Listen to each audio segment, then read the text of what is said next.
요한계시록 6장 6절부터 11절까지의 말씀을 우리가 교독했는데 지난 시간에 2절부터 5절까지밖에 못했죠. 5절에 이제 셋째 인을 떼니까 검은 말 탄 자가 나온다. 셋째 생물이 등장을 하고, 이 셋째 생물은 사람의 얼굴 같은 형상을 갖고 있다. 그 셋째 생물이 살리시는 역사가 뭘 말하는가? 그것은 그처럼 하늘의 영광, 얼굴이라는 것 자체가 영광을 의미한다. 언제 우리가 계시록 4장에서 이미 상고를 했죠. 하늘에 예비된 영광을 보여주어서 세상을 이기게 하는 은혜를 베푸는 거예요. 그것이 셋째 생물로 살리시는 역사고, 그 셋째 생물이 오라 그러면 하는 곳이 어디냐? 그것은 엿새부의 따로 높은 산의 영광을 보여주신 곳으로 오래는 거예요. 그래서 하늘 위에 예비하신 첫째 벌의 영광, 어린 양의 안에 그 영광이 어떠한지를 봄으로써 세상을 다 뛰어넘을 수 있는 자가 되게 하시는 것이죠. 그렇게 살린다 이겁니다. 그런데 그렇게 셋째 생물로 살리는 역사가 있게 되어진 이후에 이제 검은 말 탄 자가 등장해요. 셋째 인을 뗄 때 검은 말 탄 자가 등장을 하니까 그것은 셋째 나팔을 불 때 어떤 일이 벌어져요? 계시록 8장 10절을 보면 하늘에서 큰 별이 하나 떨어진다. 큰 별이 떨어져가지고 물샘에 떨어져서 물샘의 3분의 1이 순물이 된다. 그래서 그 물을 먹는 자마다 다 죽는다. 하나님의 종이 유명한 자가 하나가 떨어져서 아주 적그리스도에 적극적으로 앞장서는 그와 같은 자가 되는 것이죠. 그래서 그의 삶이 다 불타 없어져 버린 거예요. 그래서 숯과 같이 아주 검은 말탄 자가 되는 것은 그렇게 예비된 영광이 다 불타 없어져서 그처럼 이제 탄자가 다 되는 것이죠. 불탄 자가 되는데, 그렇게 불타게 하고 또 불타게 해서 재가 되게 하고 검게 하는 역사를 하는 거예요. 검은 말탄 자가 하나님의 백성들을 그렇게 미혹을 해가지고 그렇게 해서 그 탄자가 이제 저울을 가졌다. 저울을 가졌다라는 것은 이제 그가 하는 말에 의해서 달아보시는 것이죠. 그 저울에 부족함이 보이면은 다 불탄자가 되는 거예요. 검은 말 탄자에 의해서 다 태워진 바, 예비된 영광이 다 태워진 바가 되는 것이죠. 그러면서 6절, 내가 네 생물 사이로서 나는 듯한 음성을 들으니 가로되 한 데나리온에 밀한데요, 한 데나리온에 복의 속대로다. 한 데나리온이다라는 것은 건장한 사람이 나가서 하루 일했을 때 얻게 되어질 품삯이 그런 것인데, 한 데나리온인데, 오늘날 말하면은 이제 나가서 일을 하면은 7, 8만 원 내지 한 10만 원 가까이 벌기도 하고 그러죠. 그렇게 그 정도의 금액에 쌀 한 대내면 밀 한 대, 보리 석대다 이겁니다. 그렇게 하루 나가서 그렇게 일해서 밀 한 대를 넣은 거예요. 엄청나게 곡물값이 비싼 것이죠. 이게 비싸다 이겁니다. 그러니까 그것도 짐승표를 받은 자만이 그와 같은 곡물을 살 수 있게 되는 것이죠. 이제 짐승표가 여기서는 나오지 아니했지만 이미 붉은 말 탄 자가 거짓 선지자가 되어져서 이제 미혹의 역사를 하는 거예요.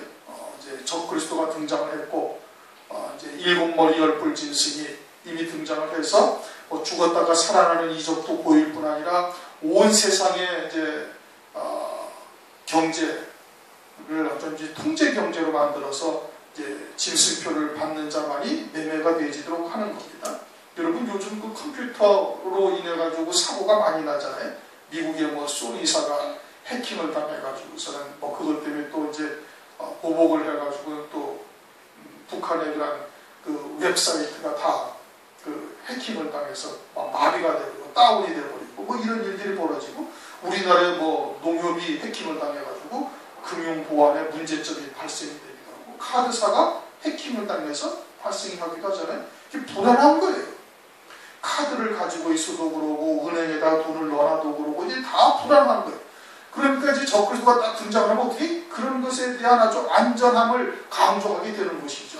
짐승표를 딱 받아서 하나 딱 심어 놓으면은 누가 도적질해 갈 수도 없고, 더더군다나 이 컴퓨터를 가지고서는 완벽한 안전을 이제 강조하고 그래가지고 짐승표를 받게 되는 거예요. 그 짐승표라는 것이 이름이 실제로 짐승표처럼 나오는 게 아니고, 실제로 붉은 말 탄 자, 검은 말 탄 자가 등장하는 것이 아니다 이거예요.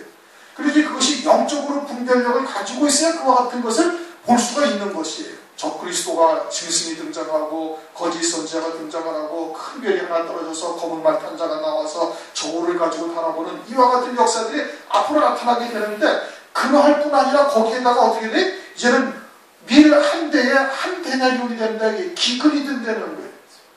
계시록 11장에 가면 두 증인이 등장을 하죠. 두 증인이 등장하면 저희들이 하늘을 닫아 비 오지 않게 한다는 거예요. 저희들이 예언하는 동안이 얼마 동안인데 3년 반 동안이에요. 한때, 두때, 반때, 1260일 동안. 마치 엘리야의 때에 3년 반 동안 감옥이 들었어. 그래서 엘리야가 사렙다 과부에게 가가지고 사렙다 과부가 순종하니 사렙다 과부는 그동안에 아주 그냥 양식이 떨어지지 않게 되는 것이죠. 그 엘리야가 결국은 누구를 그림자로 계시하고 있어요? 말세의 두 종들을, 말세의 두 증인을 그림자로 계시하고 있는 거예요. 그와 같이 3년 6개월 동안 비가 오지 않게 되니까 곡식값이 얼마나 뛰겠어요? 뭐 하늘 높은 줄 모르고 뛰는 것이죠. 그러니까 하루 원자가청에 나가서 일하면은, 지금 일하면은 쌀 2포대 삽니다. 그렇죠? 한 4만원, 5만원 하니까 하루 나가서 열심히 일하면 2포대 사잖아요. 근데 한 대로 이게 밀 한 대, 하루 나가서 일한 것이, 그러니까 곡식값이 아주 그냥 어마어마하게 뛴 거예요. 기근으로 인해가지고. 그것도 짐승표를 받은 자에게 주는 겁니다. 그런데 그 짐승표라는 것이 오늘날 우리가 짐승표라고 얘기하지만 사실 그 당시의 상황이 딱 닥치게 되어지면 그게 가장 안전한 경제 수단으로 탈바꿈해버리는 거예요. 그러니까 분별하지 못하는 자는 그냥 다 받는 것이고, 긴가민가 하던 자들이 이제는 66으로 살던 자들은 어쩔 수 없이 받을 수밖에 없는 거예요. 그것이 없이는 매매가 되지 않으니까. 그러니 밀 한 대, 보리석 대, 하루 열심히 일해가지고 그와 같은 아주 기근의 때에 그것을 갖다가 이제 받게 되어지는 것이죠. 그러면서 감람류와 포도주는 해치 말라. 그러한 기근 가운데서도 감람류와 포도주는 해치 말라 이겁니다. 이게 실제 감람류, 포도주를 말하는 것은 물론 아니란 말씀이에요. 감람류라는 게 뭐라고요? 그 출애굽기 28장을 보면은 성소를 밝히는 등불로서 거룩한 기름으로 사용되는 거예요. 감람류를 해치 말라라는 것은 그처럼 하나님의 나라가 그 심령 속에 완전히 밝아져서 이 환난을 통해서 무엇을 이루시려 하는지 하나님의 뜻을 깨닫고 있는 자는 그 믿음으로 말미암아 넉넉히 이겨나가게 되는 거예요. 한 데나리온의 밀 한 대, 한 데나리온의 보리 석 대가 하는 그 핍박에, 아주 그냥 피근할 때, 이 기근할 때에 넉넉히 이겨나가게 하시는 거예요. 어떻게 이겨나가게 하시? 사렙다 과부처럼 하나님께서 이겨나가게 하시는 거예요. 그냥 가로등에 가로가 말이지 아니하는 역사를 밀 그림자로 보여준 거예요. 엘리야의 영과 능력으로 와서 사역할 두 증인들의 말에 순종한 자들에게 하나님께서 사렙다 과부를 통해서, 엘리야를 통해서 나타난 이적을 하나님께서 보여주신 거예요. 감람류와 같은 성도는 그러한 기근이 그들을 해치지 못한다 이겁니다. 또 포도주와 같은 기근, 포도주와 같은 성도는 뭘 말하는가? 그는 요한복음 2장에서 말씀하시는 물로 된 포도주를 말합니다. 갈릴리 가나의 혼인잔치는 장차 있게 되어질 주의 재림의 때 어린 양의 혼인잔치를 그림자로 계시하는 거예요. 그래서 예수님이 오시자마자가 아니라 공생애를 시작하는 첫 표적으로 갈릴리 가나의 혼인잔치에서 물로 포도주를 만들어 주셨어요. 그것은 주님이 이 땅에 오신 목적이 무엇인지를 알려주시는 거거든요. 그러니까 주님이 이 땅에 오신 목적이 뭐예요? 어린 양의 혼인잔치에 하나님의 백성들을 신부로 세우시기 위해서 그러는 거예요. 아내로, 어린 양의 아내로 세우시기 위해서 그러는 것이죠. 그리고는 그때에 포도주를, 물로 된 포도주를 만들어서 주님께서 이적을, 표적을 보여주셨는데, 그때 연회장이 뭐라고 그래? 야, 나중에 나온 포도주가 가장 좋다 이거예요. 일반적으로는 좋은 것을 먼저 냈다가 점점 취하면은 그냥 대충 그냥 만든 걸로 갖다 주는데, 그러지 않냐고 이 포도주는 나중에 나온 것이 훨씬 좋다. 나중에 나왔다. 나중에 나온 포도주. 그 포도주는 해치 말라요. 그럼 나중에 나온 포도주는 뭐예요? 봉함되었던 말씀이 마지막 때 열려진 그런 말씀의 포도주를 말하는 거예요. 봉함된 말씀.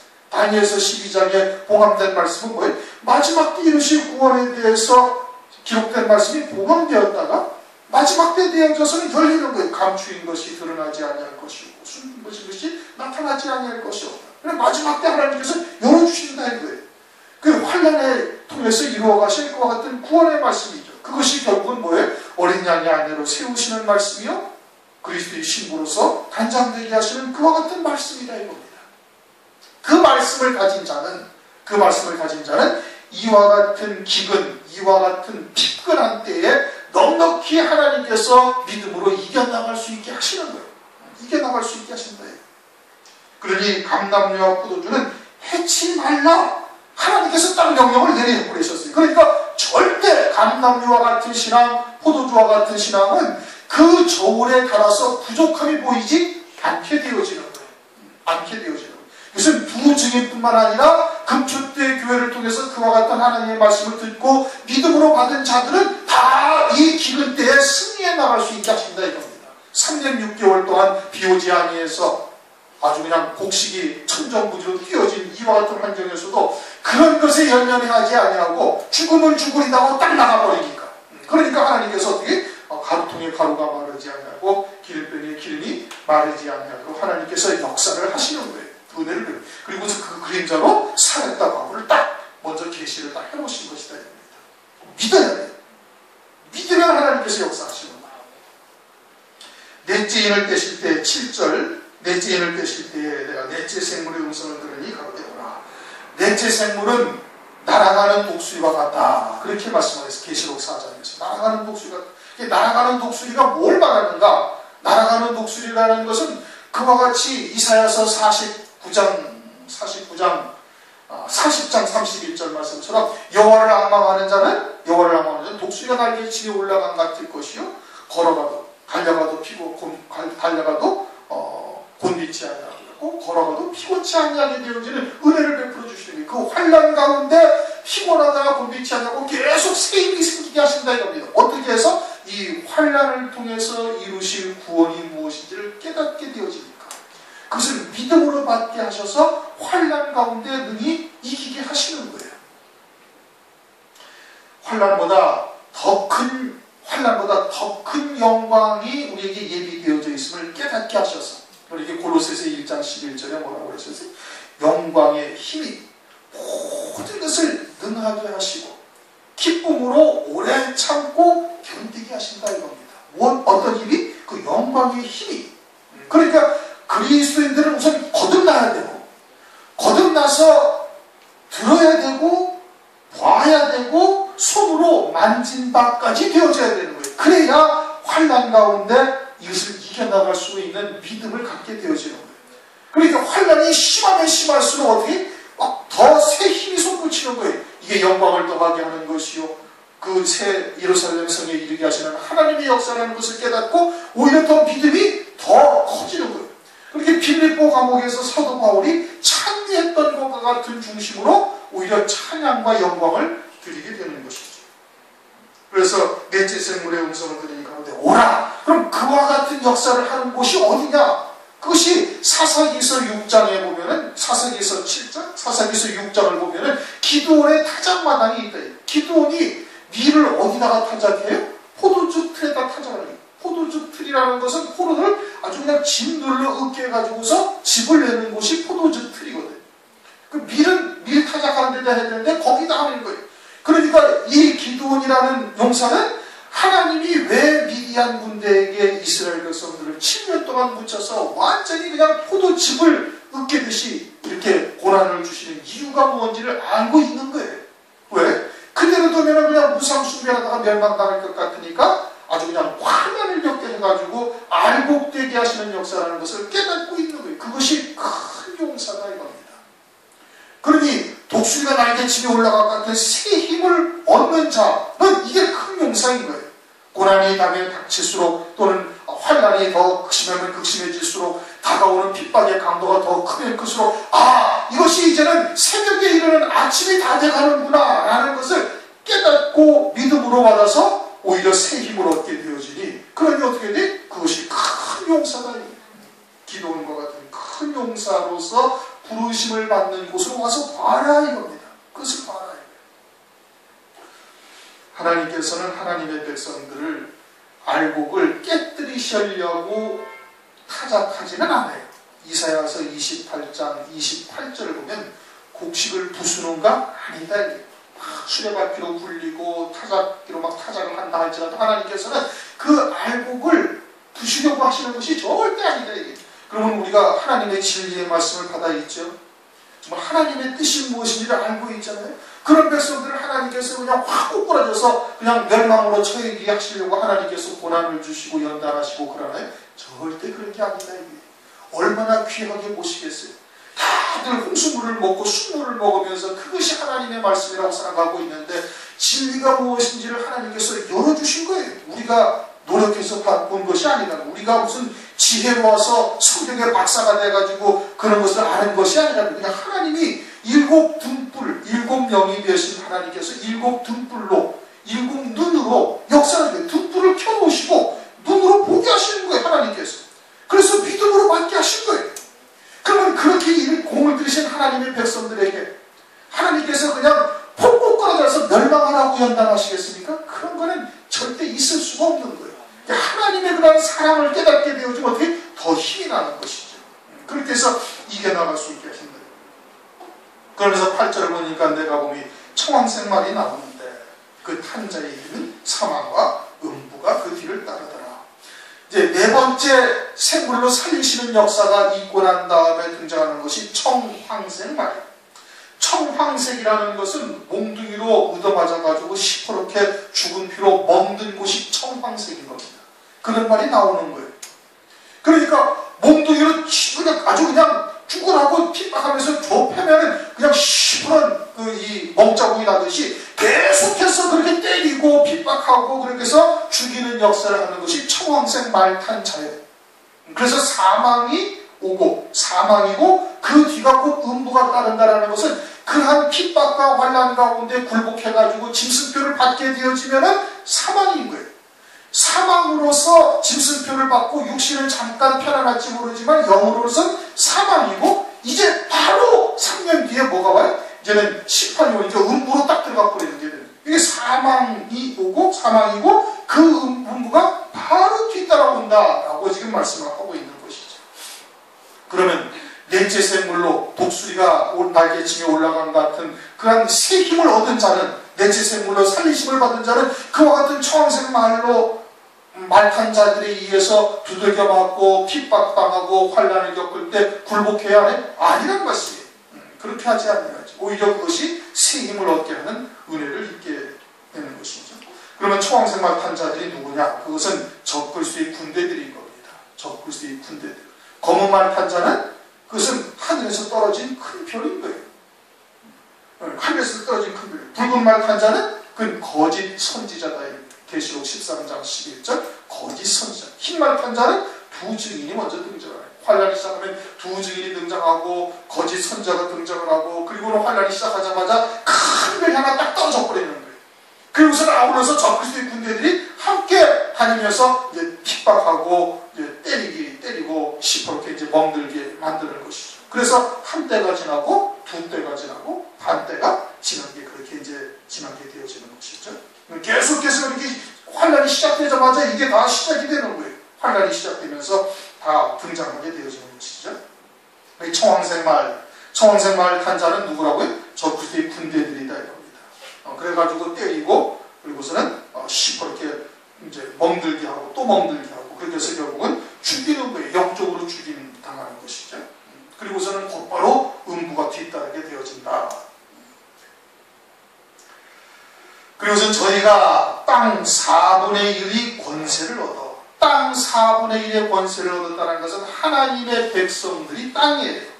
하나님의 백성들의 4분의 1이 일시에 먼저 딱 죽어버리는 것이죠. 영적으로 사망이 되는데 권세를 얻어 검과 흉년과 사망과 땅의 짐승으로서 죽이다. 검이라는 것은 첫째, 둘째 짐승이 둘째인이 나팔을 불 때 붉은 말 탄자가 나오는데 그가 뭘 받아요? 큰 칼을 받은 거예요. 붉은 말 탄자가 등장해서 큰 칼을 받아서 그 큰 칼로 죽이고 둘째, 셋째 인을 뗄 때 어떤 현상이 있어요? 아주 엄청난 기근이 든 거예요. 흉년으로서 또 죽이고 그러면 넷째 인을 뗄 때 뭐가 등장을 해요? 청황색 말이 등장을 해가지고 사망으로서 죽이는 거예요. 그러니까 병과 흉년과 사망이라는 것은 둘째인, 셋째인, 넷째인을 뗄 때 그와 같은 역사로서 죽이고, 그런데 뭘로 죽이세요? 땅의 짐승으로서 죽이더라. 땅의 짐승은 적그리스도와 거짓 선지자예요. 적그리스도를 경배하며 거짓 선지자의 말에 미혹을 당해서 죽임당하게 만드는 거예요. 영원한 멸망에 따르게, 영원한 멸망에 처해지게 만드는 일을 하고 있는 것이죠. 그렇게 땅 4분의 1, 하나님의 백성들의 4분의 1을 딱 데려가는 것이죠. 그리고는 9절, 다섯째 인을 떼실 때 내가 보니 하나님의 말씀과 저희가 진 증거를 인해 죽임당하는 영혼들이 제단 아래에 있어. 이제 다섯째 인을 뗄 때는 언제냐? 이제 우리가 이 시점이 이제 우선은 중요한데, 우선 다섯째 인을 뗄 때는 이제 넷째 생물까지만 등장을 하고, 생물이 그 넷째 생물까지로 살리시는 역사를 통해서 은혜를 입은 자들은 넉넉히 그동안에 다 순교를 하는 것이고, 그럼 다섯째 인이 이제 과연 어느 시점이냐가 중요한 거예요. 다섯째 인을 떼실 때는 순교자가 아직 남아있다, 그런 얘기죠. 11절 끝부분을 보면 자기처럼 죽임을 받아 그 수가 차기까지 하라 했으니 아직 순교할 자들이 남아있을 때, 그럼 다니엘서 12장 7절에 성도들의 권세가 한때, 두때, 반때에 다 깨뜨려진다 이겁니다.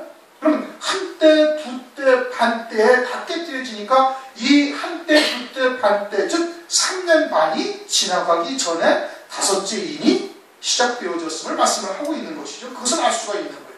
아울러서 요한계시록 9장이나 그 요한계시록 11장을 보면 이제 첫째 화, 둘째 화가 등장을 합니다. 첫째 화는 황충이의 화예요. 황충이의 화 가운데 우리가 이미 이제 상고했던 것처럼 아직 1260일 동안 사역할 두 증인들이 활동을 하고 있어요. 두 증인들이 얼마 동안 활동을 해요? 1260일. 한때, 두때, 반때 동안은 활동을 하는 거예요.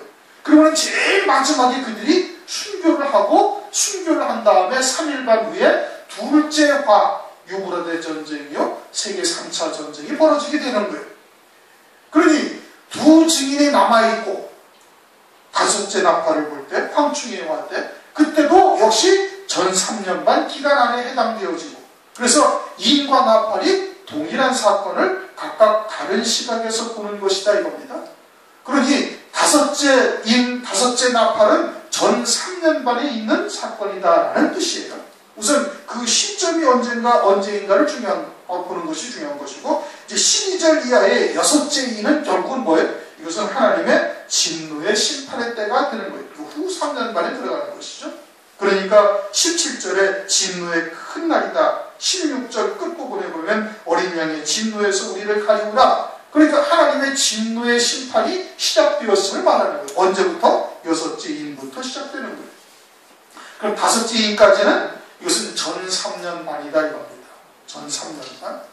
그것은 요한계시록에서 딱 증명을 하고 있는 거예요. 그것은 아주 정확하게 여러분들이 깨닫고 있어야 되는 거예요. 거기에서 헷갈리면 성경 전체가 다 흔들리게 되는 거예요. 그래서 다섯째 인을 떼실 때에 내가 보니 하나님의 말씀과 저희의 가진 증거로 인하여 죽임당한 영혼들이 재단에 하나님의 말씀을 인하여 죽었다 이겁니다.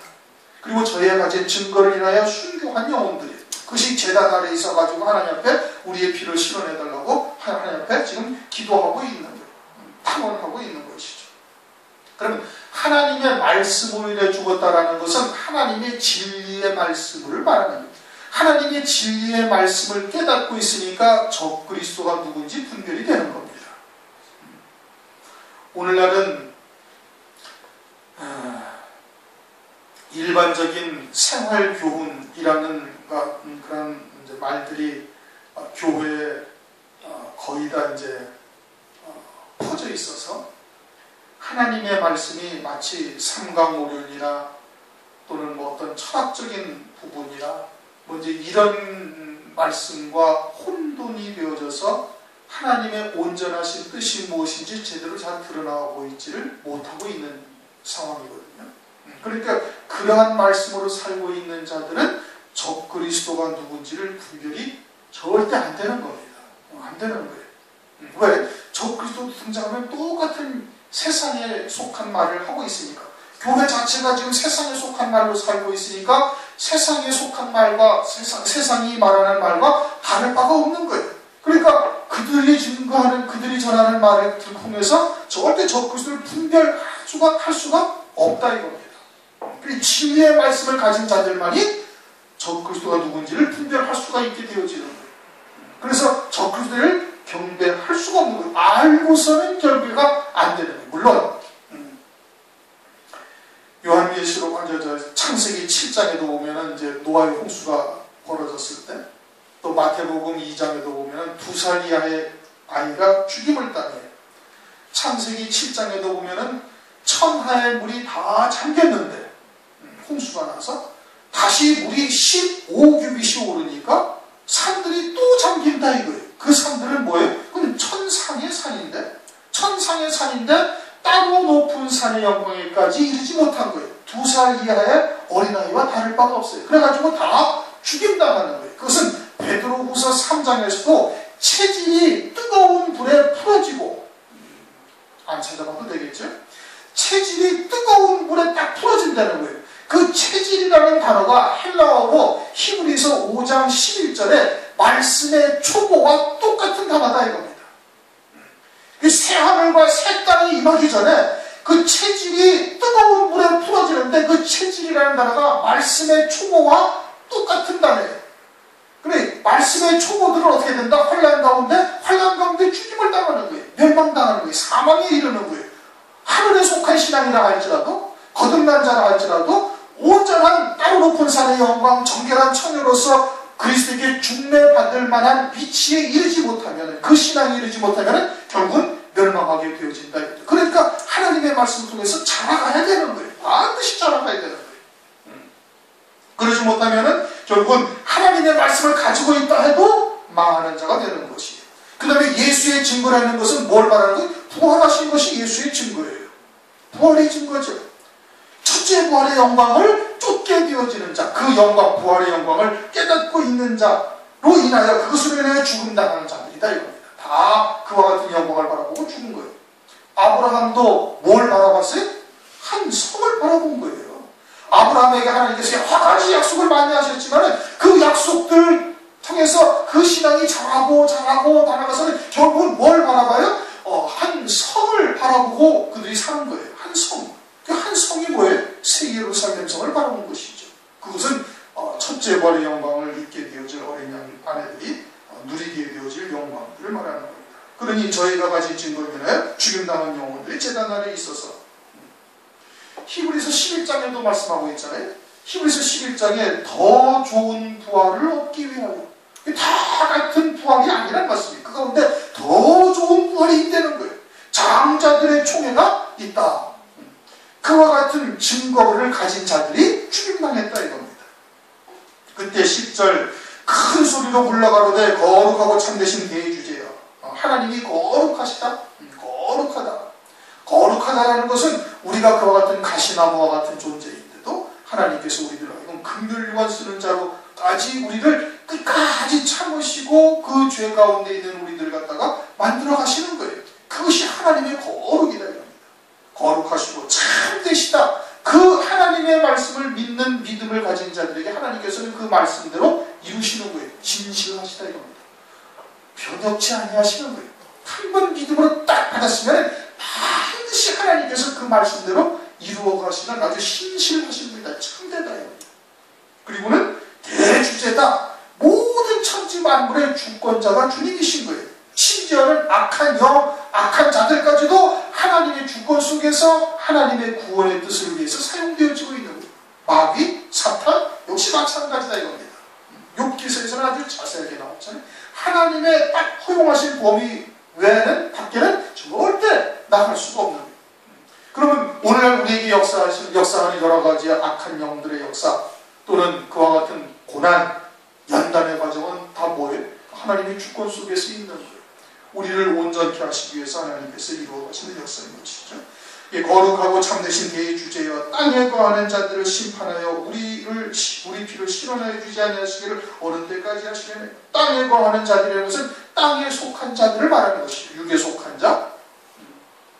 빌립보서 3장 18절, 19절에서 말씀을 하고 있습니다.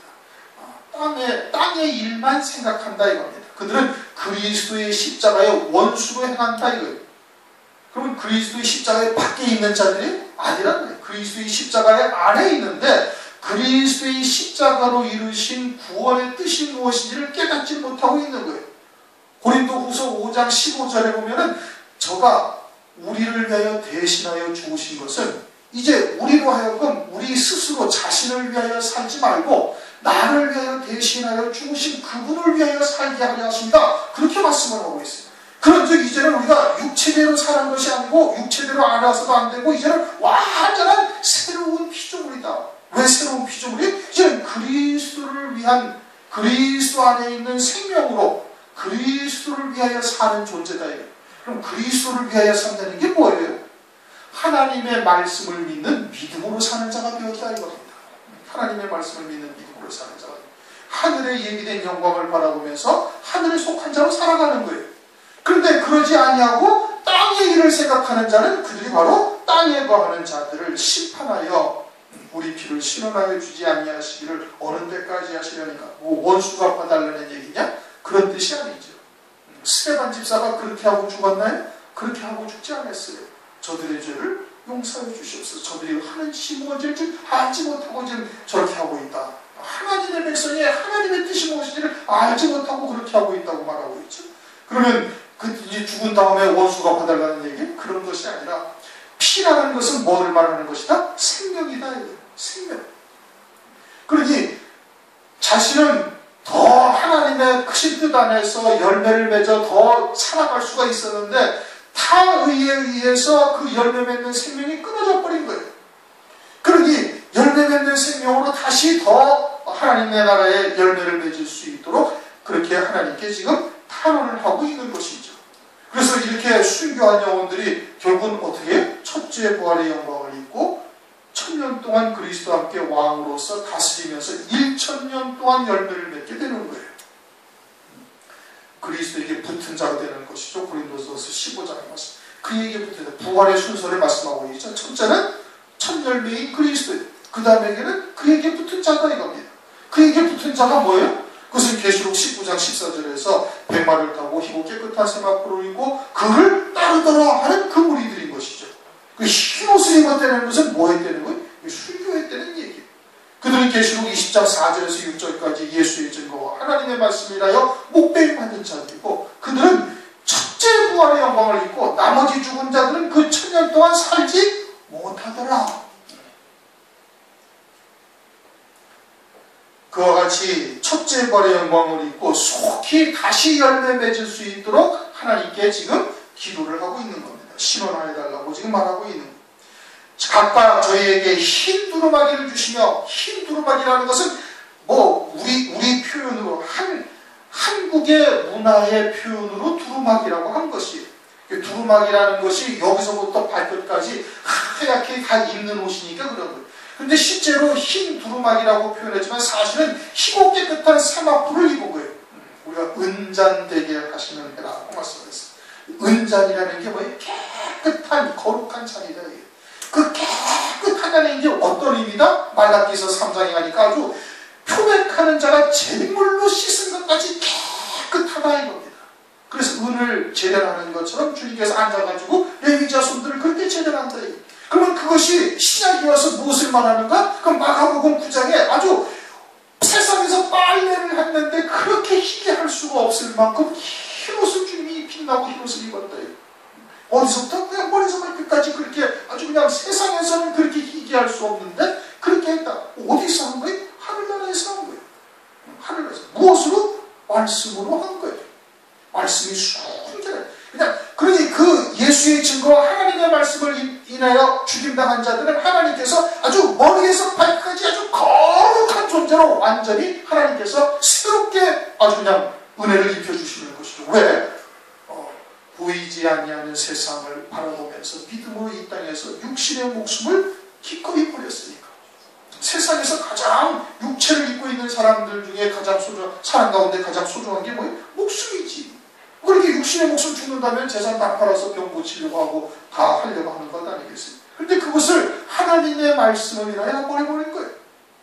그러니 하나님께서 성도의 죽는 것을 귀하게 보신다 이거예요. 시편 119편 말씀이죠. 그래가지고서 어떻게 입혀주신 것이 흰옷을 입혀주신다 이거예요. 흰옷을 입혀주었다라는 것은 둘째 사망의 해를 받지 아니한다 이겁니다.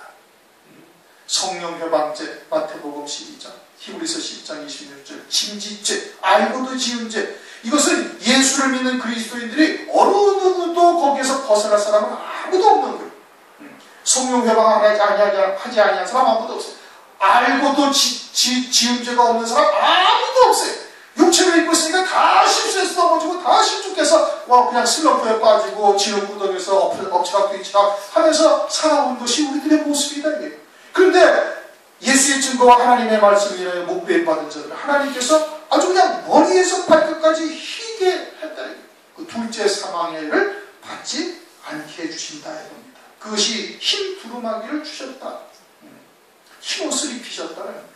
계시록 7장에 가서도 어린 양의 피에, 환난 가운데 어린 양의 피에 그 옷을 씻어 희게 한 자들이 흰 옷을 입고 손에 종려나무 가지를 들고 어린 양의 보좌 앞에서 찬양을 하지 않습니까? 그들도 역시 마찬가지로 흰 옷을 입은 거예요. 순교한 영혼들이죠. 그때 그들에게 주시며 흰 두루마기를 주시며 가라사대 아직 잠시 동안 쉬되 저희 동무종들과 형제들도 자기처럼 죽임을 받아 그 수가 차기까지 하라.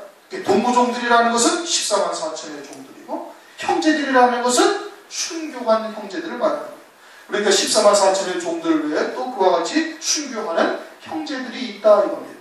그렇게 계시록 7장의 흰옷 입은 아무라도 능히 셀 수 없는 흰옷 입은 무리가 형제들이고 계시록 14장에 14만 4천의 종들이 하늘나라의 이 시온산에 섰으니 그들은 동무종들이 되는 거예요. 그들이 자기처럼 죽임을 받아 그 수가 차기까지 하라. 그러니까 이 다섯째 인을 뗄 때까지 아직 순교자의 수가 다 차지 아니한 거예요. 그럼 다섯째 인을 딱 떼고 나면은 어떻게 된다? 그럼 순교자의 수가 다 차서 한때, 두때, 반때로 성도의 관세가 다 깨어지기까지가 되는 거예요. 그런데 다니엘서 12장 1절을 보면은 무릇 책에 기록된 자는 다 구원을 받는다. 그렇게 말씀을 하고 있어요. 개국일에 없다는 환란이 있는데 그때는 책에 기록된 자는 다 구원을 받는다? 그럼 그들이 거기서 말씀하시는 구원을 받는다라는 것은 순교를 통해서 구원을 받는 것을 말하고 있는 거죠. 한때, 두때, 반때 성도의 권세가 다 깨어지는 구원을 말하고 있는 거예요. 열매 맺을 수 없도록 권세가 깨뜨려지는 것이죠. 순교한 것을 말하는데 그들이 구원을 받는다. 그들이 어디에 기록되어 있다? 책에 기록되어 있다는 거예요. 그럼 그 책은 어떤 책을 말하는 거예요? 계시록 13장 8절에 어린 양의 생명책을 말하는 거예요. 어린 양의 생명책. 그럼 어린 양의 생명책에 동명이 된 자들은 환난을 통해서 다 하나님께서 구원하시는 거예요. 그러기 위해서 한때, 두때, 반때를 주신 거예요. 그러기 위해서 환난을 주신 거예요. 환난을 통해서 세상의 미련을 다 끌어버리고 아주 그리스도의 신부로 합당한 믿음의 자리에 딱 세워놓으시는 것이죠. 그 세워놓은 증거가 뭐예요? 순교하는 거예요. 그런데 그 수가 차기까지 하라는 것은 환난 전에 이미 그 생명책에 농명된 하나님의 백성들의 그 숫자가 하나님이 정하신 숫자가 있는 것이. 그럼 그들이 그 생명책에 농명이 딱 되면 그러면 환난이 시작되는 것입니다. 하나님께서는 환난이 연, 월, 일, 시가 언제인지 성경에 말씀하고 있지 않아요. 그러나 말씀하고 있는 것은 그 수가 차면은 어린 양의 생명책에 농명될 숫자가 하나님이 정하신 숫자가 있는데 그 숫자가 딱 차게 되어지면 그러면 환난이 딱 시작되는 거예요. 환난을 통해서 그 생명책에 기록된 그들을 구원하시기 위해서 환난이 시작되는 거예요. 그 생명책에 농명된 그 하나님의 백성들을 순교케 하기 위해서 환난이 딱 시작되어지는 것이죠. 그러니까 지금 오늘날 이 마지막 때 하나님께서 그 이름을 생명책에 지금 기록하시고 있는 때다 이겁니다. 거기에 기록이 되어졌으면 환난 통해서 순교하는 거예요. 그럼 어린 양의 생명책보다 더 큰 은혜를 입은 자들은 14만 4천의 종들이 되는 것이죠. 그들은 환난 가운데 예언의 권세를 가지고 예언해야 되니까 그들은 이미 그 이전에 이미 그와 같은 예언할 말씀을 먹어야 되니까 그 예언할 말씀이 채워지기 위해서 그 이전에 그 신앙으로 세울 뿐 아니라 그런 하나님의 말씀으로 양육되어져야 된다.